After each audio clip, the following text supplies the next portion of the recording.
La propuesta que he construido para esta mañana se divide probablemente en 3 grandes capítulos. El primer capítulo es cómo me parece que está la Argentina hoy, y esto inevitablemente tiene una cuota de subjetividad. Cada uno de nosotros, particularmente aquellos que hemos cumplido varias etapas ya en la vida, tiene una ecuación individual. Es difícil privarse de esa ecuación individual a los efectos de hacer un análisis de lo que uno está mirando, y voy a tratar de evitar la subjetividad, pero sospecho que en algunos casos no es fácil hacerlo. A la primera pregunta, que es ¿cómo está la Argentina hoy?, yo contestaría: creo que es una Argentina dividida, casi en 2 mitades, 48 y 40, según dicen los escrutinios electorales, en una etapa que a algunos asombra, sobre todo en el exterior. No es demasiado fácil comprender cómo un país como este, un país importante, un país con mucha gente pensante, ha decidido regresar al peronismo después de los fracasos históricos que el peronismo ha tenido.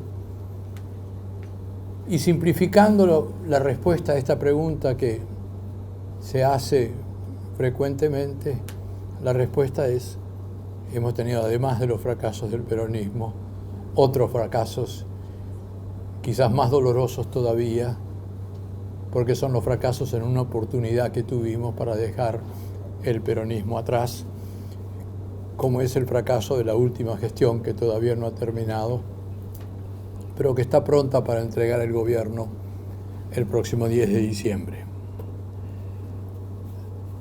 Yo miro a la Argentina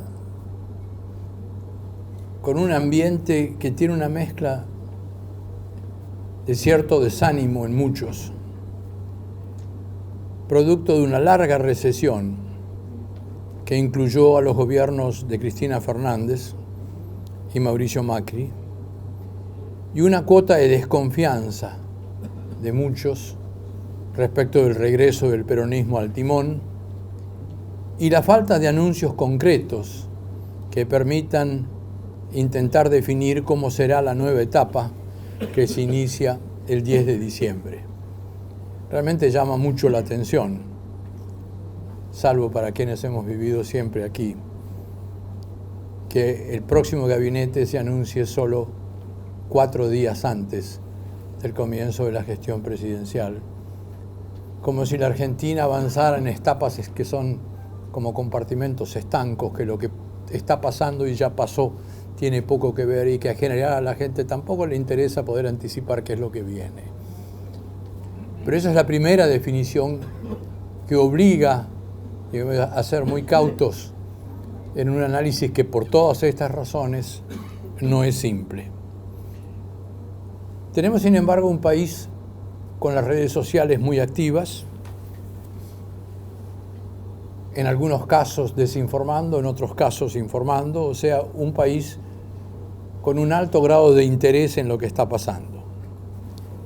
Yo creo que el gran impacto negativo en el humor general es el alto desempleo y el bajo nivel de actividad económica, a lo que se suma algo que a mí cada vez que sucede me golpea, que es una visible tendencia histórica, que cuando nuestra sociedad fracasa, la salida está en colgarse del campo.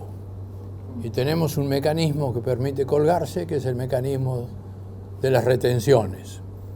De esa manera, una vez más, estamos confiscando parte de la renta del sector, que es el más moderno, el más dinámico, y sofocando de alguna manera o limitando su capacidad de expansión.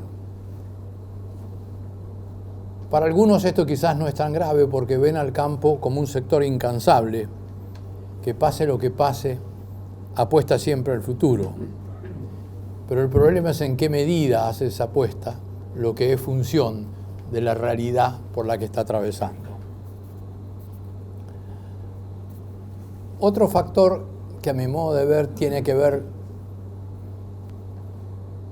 con ese ambiente de cierta desilusión es que el nivel de los salarios refleja un proceso lento de pérdida de poder adquisitivo, lo que se ha ido reflejando en una disminución del nivel de vida, de la calidad de vida, así como del nivel general de actividad económica. Pero para recomponer en serio los salarios, yo creo que tenemos un problema previo, porque no es fácil recomponer el poder adquisitivo de los salarios con una tasa de inflación como la que tenemos ahora, en algún lugar alrededor del 55% anual.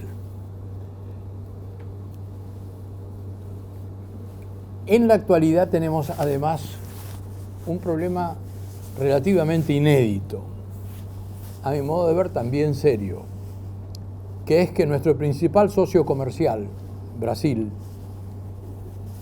parece hoy estar casi mirando para otro lado, en una sintonía distinta a la nuestra y con una visión socioeconómica liberal diferente a la que prevalece en la Argentina. Un Brasil que además está conducido por Jair Bolsonaro, que nos consta es un político suelto de lengua, que no nos prioriza, y de entrada nomás nos envió algunos mensajes para que vayamos comprendiendo cuál es su visión. La primera es la diferencia ideológica, la segunda fue su visita a Chile antes de visitar a la República Argentina, y la tercera, y quizás más grave, porque eso tenemos que corregirlo todos juntos, es la serie de cruces ásperos que ha tenido con Alberto Fernández, que es probablemente una equivocación, pero nadie puede decir yo no soy responsable de esos cruces ásperos, porque todos debieran haber salido a moderarlos. Esos cruces no ayudan. Cierto es que para la Argentina Brasil es más importante como mercado que para Brasil Argentina. Yo creo que hay otra realidad que ha aparecido que vamos a tener que enfrentar. La realidad es que pareciera que el mundo financiero ya ha advertido que llevamos 70 años financiando con deuda externa o con inflación esta aventura larga de vivir más allá de nuestras posibilidades. Y esto puede tener un reflejo complejo porque ciertamente hoy nuestra atracción a los mercados financieros tiene esa limitación. Pero respecto de la inflación, seguimos todavía con posiciones que lo que hacen es de alguna manera demorar el ataque profundo que la inflación necesita. Seguimos con disimulos. Yo supongo que a ustedes, igual que a mí, les llamó la atención que entre los presuntos asesores económicos del gobierno que viene, hubo algunos que dijeron que la inflación es como un impuesto, que en realidad no hay que preocuparse, lo que hay que hacer es empujar la inflación y que la inflación tenga sus efectos de reactivación de la actividad económica.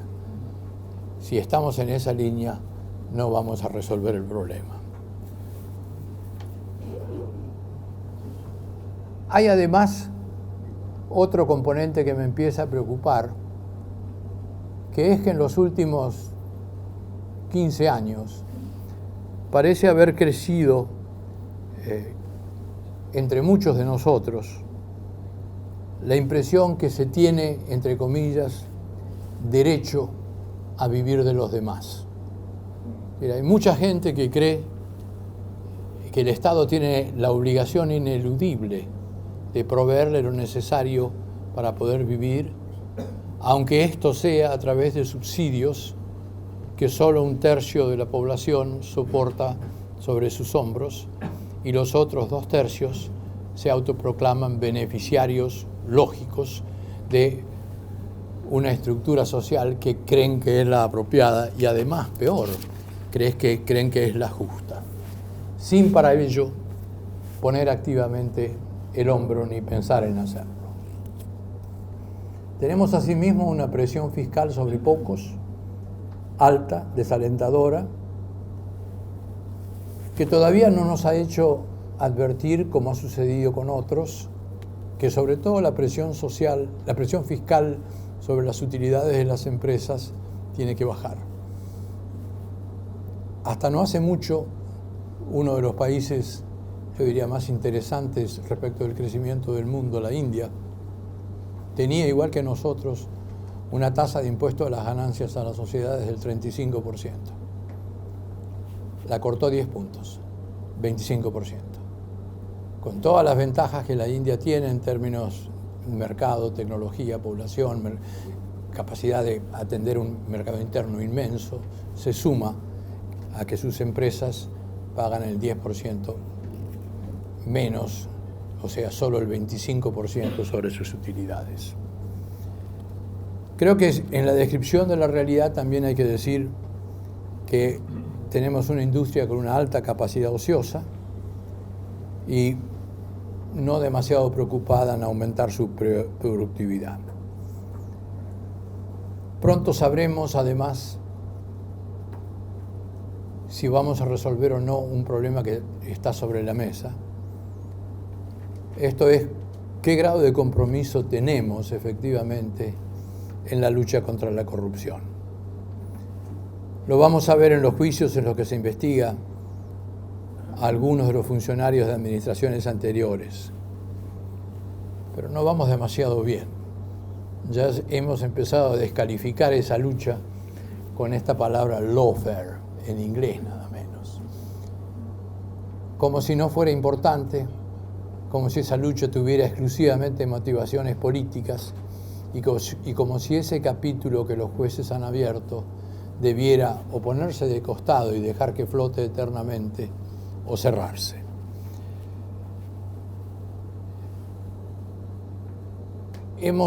Tenemos que evitar, de todas maneras, los abusos en materia de medidas precautorias como la prisión preventiva. Es decir, la prisión preventiva, que aquellos que son objeto de la prisión preventiva hoy están diciendo que es un instrumento político y puede no serlo, en el caso de ellos. Tiene que aplicarse con prudencia y de conformidad con los requisitos de la ley, en el sentido de que aquel que queda libre no pueda con su accionar de alguna manera disimular la existencia de los delitos o eliminar la existencia de los delitos, o darse a la fuga y abandonar el país y así quedar absolutamente impune.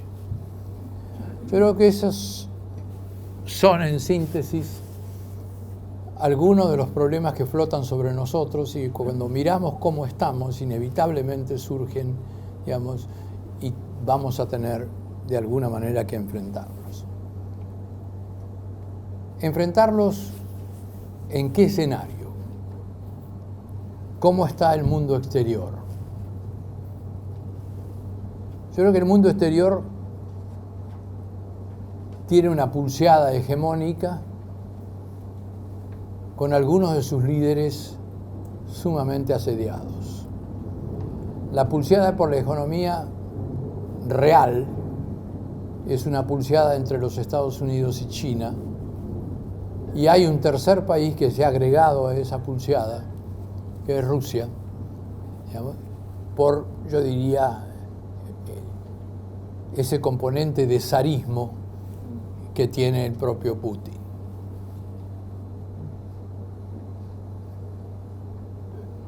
En la pulseada, China y Rusia están los dos países interviniendo activamente en nuestra región, pero de maneras distintas. Los chinos, a mi modo de ver las cosas en esencia, lo hacen en el plano comercial. Para los chinos lo importante es que podamos ser proveedores confiables y podamos ser mercados para comprar los productos que ellos producen, digamos, y mantener un intercambio lo más activo posible. Para los rusos el tema es distinto. Hay ya algunos observadores que están advirtiendo que no es imposible que detrás de algunos de los disturbios callejeros que han explotado en la región y que amenazan con seguir explotando, haya una mano externa. Y en la búsqueda de esa mano externa, algunos ya apuntan claramente a Vladimir Putin y a la acción desestabilizadora de Rusia. Rusia tiene, yo diría en líneas generales, una apuesta más fuerte a influir en nuestra reunión que lo que tiene, en esta región, que lo que tiene China. Y quizás la forma de justificar lo que acabo de decir es analizar cómo están actuando Rusia y China, los dos activamente, con Venezuela. Y tengo la sensación que las presencias son distintas. Los rusos ponen su propia plata, invierten en Venezuela. Han comprado la concesión de algunas áreas petroleras y están con riesgo propio actuando en Venezuela. Desde luego en condiciones favorables, que tratan de mejorar constantemente. Los chinos por el momento están más bien prestando plata y admitiendo que la devolución de esos préstamos se haga eventualmente en especie, o sea, con la provisión de hidrocarburos producidos por Venezuela. Esta segunda apuesta, que parece más conservadora, puede no ser tan conservadora si uno observa que Venezuela, que estaba produciendo, yo diría tradicionalmente, en el orden de 2,5 o 3 millones de barriles de petróleo crudo diarios, hoy por una cantidad de factores apenas produce 500.000. Una caída feroz, con un recorte de la capacidad de pago importante. Hace ya 30 años de la caída del muro de Berlín y la democracia aparece cuestionada. Cuestionada en parte por las características de algunos de sus dirigentes. Y no voy a hacer críticas personales, pero simplemente digo, mirar la personalidad y la acción del presidente Trump genera preocupación. De más está decir que lo mismo ocurre con Vladimir Putin. La democracia está cuestionada además casi filosóficamente. Están creciendo en los más diversos lugares del mundo opciones distintas a las que se ha denominado opciones iliberales, o más bien no liberales, pero presuntamente democráticas, en Hungría, en Polonia, en China, en Rusia, en Turquía. Y esto ocurre con el argumento que a la manera de denominador común se suele utilizar, que es que las órdenes liberales hoy son incompatibles con la defensa de las identidades nacionales. Es decir, como que la apertura del mundo condujera inevitablemente a la disminución de la importancia de las identidades. Esto tiene como consecuencia el resurgir del nacionalismo y produce derivas autoritarias, deterioro de los mecanismos de la democracia. Uno de los principales, también sumamente preocupantes, es el tratar de eliminar la independencia real del Poder Judicial, el de tratar de someterlo al Poder Ejecutivo y transformarlo más en un instrumento parecido al que utilizan los regímenes autoritarios, que sería una suerte de agente del Poder Ejecutivo al que el Poder Ejecutivo recurre en casos que cree necesario. Tenemos una preocupación para nosotros compleja, que también es la resurrección del mercantilismo, el crecimiento del proteccionismo, hasta en los Estados Unidos. Hoy, sin ir más lejos, están en los diarios del exterior el reflejo de la medida que tomó ayer Donald Trump, que se suma a otras del mismo signo anteriores, en virtud del cual se le ha conferido al Poder Ejecutivo norteamericano una capacidad adicional para trabar las importaciones de algunos productos extranjeros que puedan tecnológicamente preocupar a los Estados Unidos.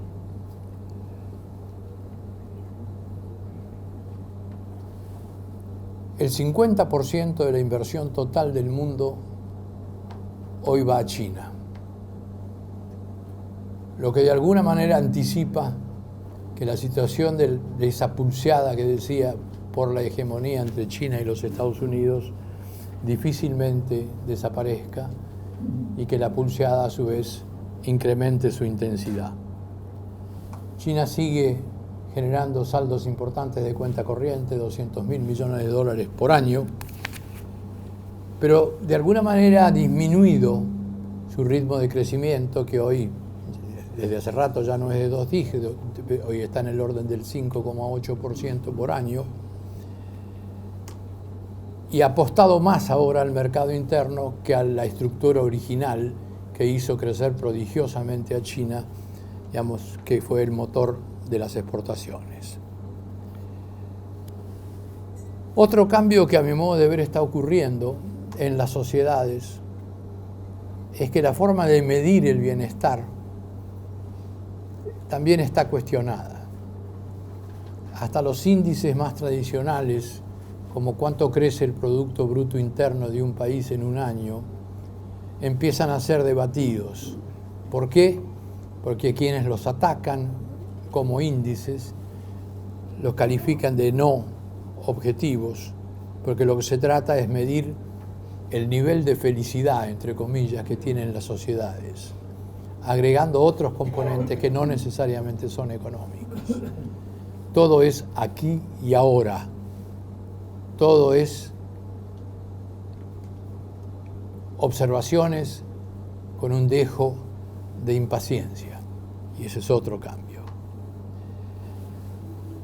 Creo que uno no puede dejar de advertir que existe también otra institución que parece estar cambiando de rol aceleradamente, que es el papel que tienen las calles y las plazas, que hoy se han transformado en una suerte de canales abiertos de bronca, de protesta, no sin alguna cuota de violencia, en lugares tan distintos como de pronto en Georgia, en Irán, en Chile, en Bolivia, en Colombia. Y la lista no se agota y la capacidad de sorpresa seguramente quedará a la vista. Mismos problemas con realidades muy distintas generan intolerancia, y esa intolerancia se transforma en intemperancia. Como dicen ahora, pareciera que la paciencia de las sociedades tiene, entre comillas, mechas cortas. Y lo complejo es que muchas veces esos movimientos sociales, con alguna cuota de violencia, actúan sin líderes fuertes, sin mensajes demasiado claros. No obstante, si uno mira al mundo, hay 3 urgencias que parecen ser comunes, que parecen ser reiteradas, que estallan en todos lados. La primera es el empleo. Las sociedades están profundamente preocupadas por los niveles de empleo y por poder mantener la capacidad de trabajar. La segunda, que ha crecido mucho en intensidad en los últimos tiempos, es el cambio climático. que durante un rato era casi un tema para los especialistas y que hoy está en la lista corta de las demandas inmediatas de las protestas. Y la tercera, que tampoco es novedosa, es el impacto de la globalización en los hechos y sus efectos en cada uno de los escenarios domésticos. Que el mundo está convulsionado, lo vamos a ver pronto. Yo tengo la sensación de que va a haber un debate mucho más profundo que el que se anticipaba con relación a las elecciones norteamericanas del año que viene. Las diferencias de Trump y Bloomberg no se miden solo en millones de dólares, se miden en visiones muy distintas de la sociedad que van a quedar sobre la mesa, yo creo, inevitablemente. Y hay otro componente de nuestra realidad actual, también inesperado, que es la aparición clara del socialismo en la discusión política norteamericana. Bernie Sanders, Elizabeth Warren, todos dicen somos socialistas en un país donde yo creo que todavía hoy el socialismo no atrae para nada a la gran mayoría de los votantes. Trump tiene a su favor que la economía norteamericana es un violín. Tiene una baja tasa de desempleo, 3,7%, una tasa de crecimiento del 1,9%, que para una economía de la dimensión de la norteamericana es realmente muy importante, y tiene acompañándola un crecimiento de la economía mundial que según algunos es del 2,9%, el Fondo Monetario es un poquito más optimista, dice que va a ser el 3%. En ese ambiente interesante en materia de crecimiento, América Latina va a la saga. Y para los argentinos, yo quisiera cerrar estos comentarios iniciales señalando que tenemos que estar muy alertas porque los productos de nuestro agro, que son un componente sustancial de nuestras exportaciones, empiezan a aparecer como moneda de cambio en la pulseada entre Estados Unidos y China. A la baja de tarifas, China le suma la oferta a los Estados Unidos de incrementar las compras de sus productos agropecuarios, aquellos mismos que compiten con los nuestros, particularmente cereales y ahora carne. Nuestro agro, de alguna manera, es una moneda de cambio entre los grandes.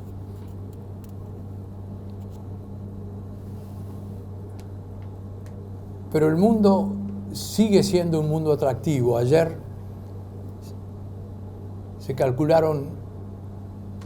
calculó el nivel de adquisiciones en los más diversos sectores por parte de empresas extranjeras en los Estados Unidos hoy. Cuántas negociaciones de compra de empresas norteamericanas en volumen, digamos, medido en dólares, están en curso. 70 billones de dólares.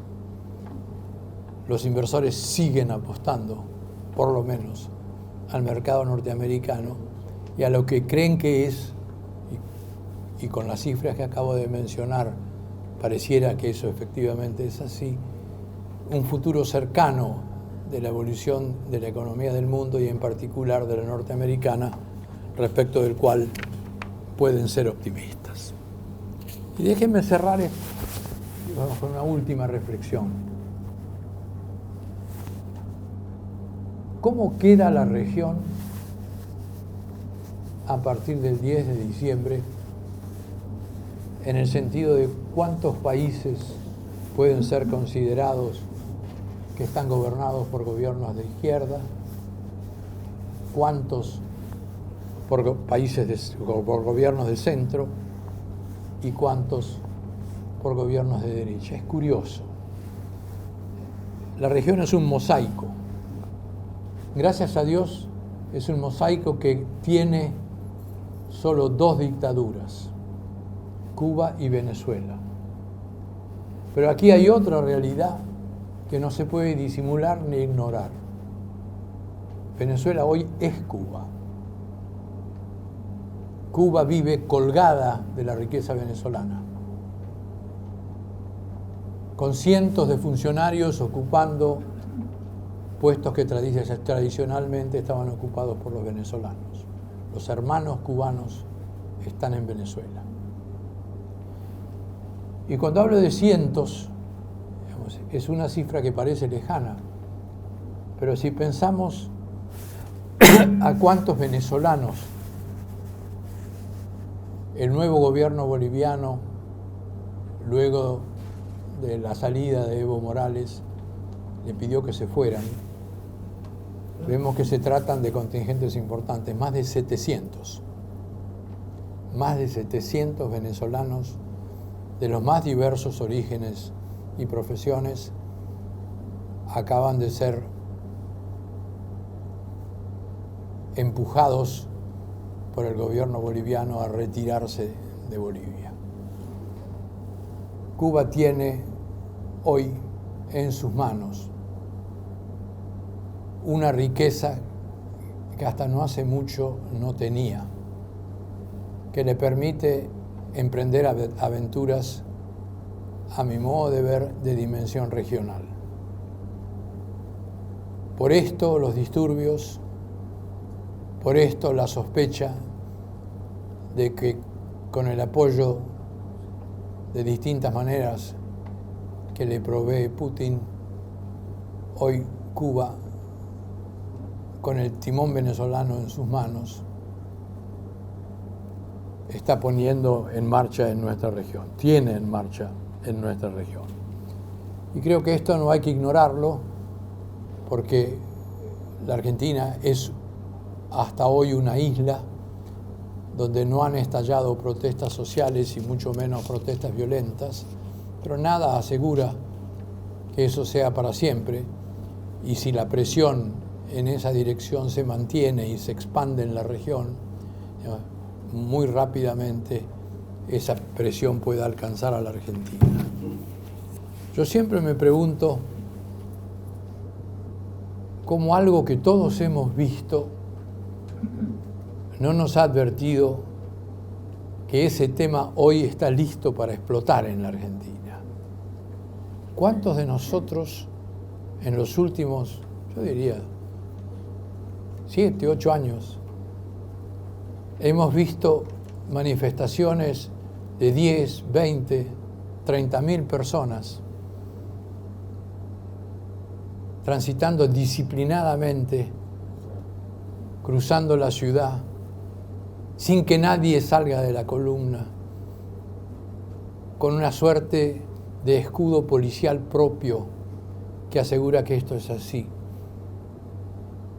¿No es un entrenamiento? ¿No es una realidad? ¿No está ese peligro ya entre nosotros? Y debe preverse, sobre todo por parte de aquellos que tengan las responsabilidades de gobernar a un país que está en una región caliente, difícil, dividida. Me parece que estos son los componentes del análisis que tenemos que hacer hoy. En muy pocos días vamos a ver si las primeras reacciones de la nueva administración tienen alguna relación con estas preocupaciones, pero me parece que en síntesis tenemos una región complicada, un panorama difícil y la necesidad de tomar decisiones sobre algunos temas respecto de los cuales nunca hemos tenido la presión que hoy tenemos. Muchísimas gracias.